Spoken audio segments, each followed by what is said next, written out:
Then I saw a new heaven and a new earth, for the first heaven and the first earth had passed away, and there was no longer any sea.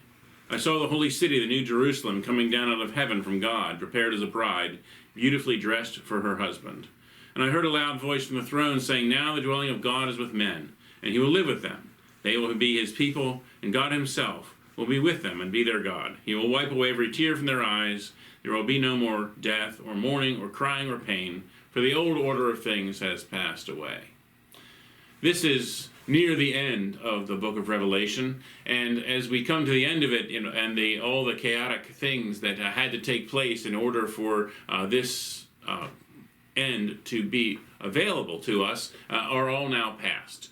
And the struggle of life, the things that we've got to go through, those troubles, usually when we look back on them, we can see some kind of redemptive way in which they were used. Now, that's not to say that evil things are a tricky way of bringing about good. It's not really how I would see it. But God can always bring good out of evil.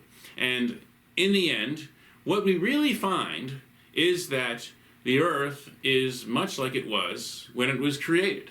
In Genesis, the first chapter, it talks about the creation of all the earth, and it talks about it being good. And here we hear again that God will be walking with his people like he did in the garden.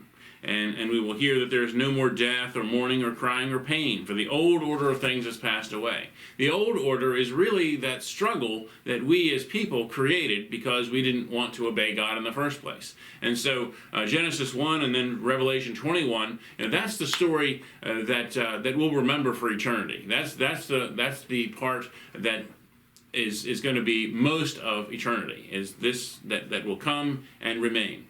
But, of course, there are thousands and thousands of years of human history that are all kinds of mistakes and errors and problems. God continues to walk with us through that time, and we are still in this old order of things that he's talking about that will pass away at some point.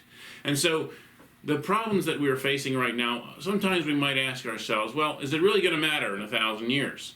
Yes, it bothers me right now really a lot, and I feel all these kinds of anxieties and guilts and whatever. But if we can keep our eye on the prize, that ultimately God is going to wipe away every tear, that ultimately there is going to be good, there is going to be a permanent state of reconciliation between God and man, it helps us a lot as we go through these difficult times to recognize that none of the problems that we are facing are permanent, but God's love is permanent and eternal.